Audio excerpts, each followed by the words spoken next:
എന്താണ് യൂണിറ്റി എന്നാണ് നമ്മൾ നോക്കാൻ പോകുന്നത്. യൂണിറ്റി എന്ന് പറഞ്ഞാൽ അതൊരു ഗെയിം എഞ്ചിനാണ്. അപ്പോൾ എന്താണ് ഗെയിം എഞ്ചിൻ? ഗെയിം എഞ്ചിൻ എന്ന് പറയുമ്പോൾ നമുക്ക് ഗെയിം ഉണ്ടാക്കാൻ വേണ്ടിയിട്ട് ഗെയിം ഉണ്ടാക്കാൻ വെച്ചാൽ ഭയങ്കര ഒരു കോംപ്ലിക്കേറ്റഡ് ആയിട്ടുള്ളൊരു പ്രോസസ്സാണ്. അപ്പോൾ അതിലൊരുപാട് കാര്യങ്ങൾ ആവശ്യമുണ്ട്. ഇപ്പോൾ ഉദാഹരണത്തിന് ഇപ്പോൾ റിയൽ വേൾഡിലത്തെ ഒരുപാട് സാധനങ്ങളുണ്ട്. ഇപ്പോൾ ലൈറ്റ് അല്ലെങ്കിൽ ഫിസിക്സ്, അതൊക്കെ കോഡ് ചെയ്യാന്ന് പറഞ്ഞാൽ ഭയങ്കര പാടുള്ള കാര്യമാണ്. ഇപ്പോൾ ഒരു ഗെയിം എഞ്ചിനിൽ അത്തരം കാര്യങ്ങളൊക്കെ ഓൾറെഡി ഉണ്ടാകും. അപ്പോൾ അങ്ങനത്തെ ഒരു ഗെയിം എഞ്ചിനാണ് യൂണിറ്റി.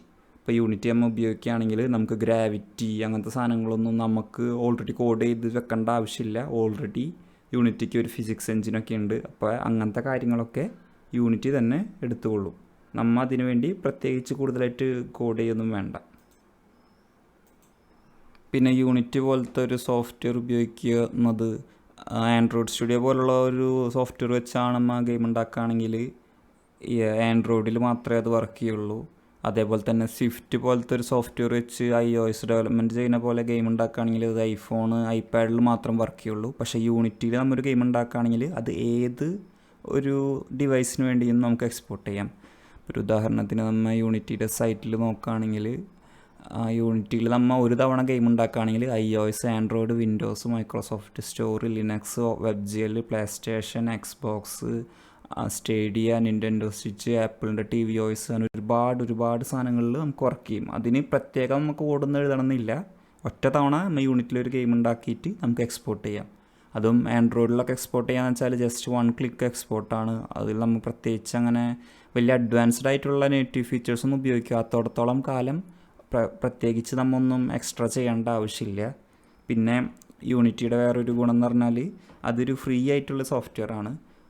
നമുക്ക് ഉപയോഗിക്കാനും ഇതിനൊന്നും ആദ്യം കാശ് കൊടുത്ത് വെക്കേണ്ട ആവശ്യമൊന്നുമില്ല. അതുപോലെ തന്നെ യൂണിറ്റി കമ്പാരിറ്റീവ്ലി എളുപ്പമാണ്. വെച്ചാൽ ഒരു നോ കോഡ് ലാംഗ്വേജിനേക്കാളും ഇത്തിരി പാടാണെങ്കിലും കോഡിങ്ങൊക്കെ യൂസ് ചെയ്യുമ്പോൾ C# എന്ന് പറഞ്ഞ യൂണിറ്റിയുടെ ലാംഗ്വേജ് വളരെ എളുപ്പമുള്ളൊരു ലാംഗ്വേജാണ് റിലേറ്റീവ്ലി.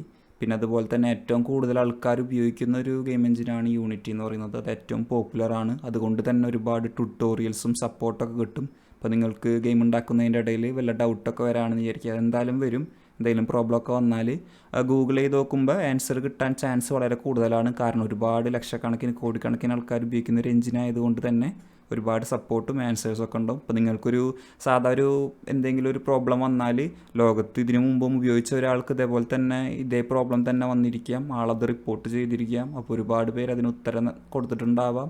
അതിപ്പോൾ കൊല്ലങ്ങൾക്ക് മുമ്പ് തന്നെ കഴിഞ്ഞ് പോയിട്ടുണ്ടാവും. അപ്പോൾ നിങ്ങൾ അതേ ക്വസ്റ്റ്യൻ തന്നെ ഗൂഗിൾ ചെയ്ത് നോക്കുമ്പോൾ ആ ആൻസർ കിട്ടും. അപ്പോൾ അത് വെച്ച് നിങ്ങൾക്ക് ചെയ്യാവുന്നതാണ്. അപ്പോൾ ഇതൊക്കെയാണ് യൂണിറ്റി എന്ന് പറഞ്ഞ ഗെയിം എഞ്ചിൻ്റെ യൂസ്. പിന്നെ യൂണിറ്റിയുടെ വേറൊരു പ്രത്യേകത എന്ന് പറഞ്ഞാൽ അതിൻ്റെ ആർക്കിടെക്ചർ, അതായത് ഇതിൻ്റെ ഒരു ബിൽഡിംഗ് ഫിലോസഫി എന്ന് പറഞ്ഞാൽ ഒരു സാൻഡ് ബോക്സ് ഡിസൈനാണ്. അതായത് ഇതിൽ ഗെയിം ഉണ്ടാക്കാനുള്ള ഒരുപാട് ഫീച്ചർ ഉണ്ടെങ്കിലും അത് നമ്മളൊരിക്കലും അതിലേക്ക് ഫോഴ്സ് ചെയ്യുന്നില്ല. അതായത് യൂണിറ്റ് ഉപയോഗിച്ച് നമുക്ക് വേണമെങ്കിൽ ഏതൊരു സോഫ്റ്റ്വെയർ വേണമെങ്കിലും ഉണ്ടാക്കാം, അല്ലെങ്കിൽ ഒരു മൊബൈൽ ആപ്പ് വേണമെങ്കിലും ഉണ്ടാക്കാം. ഗെയിമായിട്ട് യാതൊരു ബന്ധമില്ലാത്തൊരു സോഫ്റ്റ്വെയർ സൊല്യൂഷൻ നമുക്കതിൽ ഉണ്ടാക്കാൻ പറ്റും. കാരണം ഒരു സാധാ സോഫ്റ്റ്വെയർ പോലെ തന്നെ അതിലൊരു പ്രോഗ്രാമിംഗ് ലാംഗ്വേജ് ഉണ്ട്, ഒരുപാട് ഫീച്ചേഴ്സ് ഉണ്ട്, ഒരുപാട് സ്ഥലത്തിൽ എക്സ്പോർട്ട് ചെയ്യാൻ പറ്റും, നല്ല സപ്പോർട്ട് ഉണ്ട്. അതുകൊണ്ട് തന്നെ ഇപ്പോൾ നിങ്ങൾക്ക് യൂണിറ്റി പഠിച്ച ഒരാൾക്ക് ഗെയിം ഉണ്ടാക്കി തന്നെ ഇതാക്കണം എന്നില്ല. നമുക്കതിൽ നിന്ന് ഒരു വലിയ ഹൈ ആയിട്ടുള്ള ഒരു ഹൈ റിക്വയർമെൻ്റ് ഉള്ള സോഫ്റ്റ്വെയറുടെ കാര്യമല്ല പറയുന്നത്. അതിന് സ്പെഷ്യലൈസ്ഡ് സോഫ്റ്റ്വെയർ തന്നെയാണ് നല്ലത്. പക്ഷെ ഒരു നോർമൽ സോഫ്റ്റ്വെയർ ഒക്കെ ഉണ്ടാക്കാൻ യൂണിറ്റി നമുക്ക് ഉപയോഗിക്കാവുന്നതാണ്. ഇവിടെ ക്ലിക്ക് ചെയ്യുകയാണെങ്കിൽ നിങ്ങൾക്ക് എങ്ങനെ ഒരു ഹൈപ്പർ കാഷ്വൽ ഗെയിം ഉണ്ടാക്കാമെന്നും അതുപോലെ തന്നെ ഫാർ ക്രൈ പോലത്തെ ഗെയിമുകളിൽ ഉപയോഗിക്കുന്ന ഒരു സ്റ്റെൽത്ത് അസാസിനേഷൻ സിസ്റ്റം എങ്ങനെ ഉണ്ടാക്കാമെന്നും അതുപോലെ തന്നെ ഞാൻ ആദ്യമായി ഉണ്ടാക്കിയ ഒരു അൺറിയൽ എഞ്ചിൻ ഗെയിമിൻ്റെയും അതുപോലെ തന്നെ മറ്റൊരു ഗെയിമിൻ്റെയും ലിങ്ക് കൊടുത്തിട്ടുണ്ട്. അവിടെ ക്ലിക്ക് ചെയ്യുകയാണെങ്കിൽ നിങ്ങൾക്കത് കാണാവുന്നതാണ്.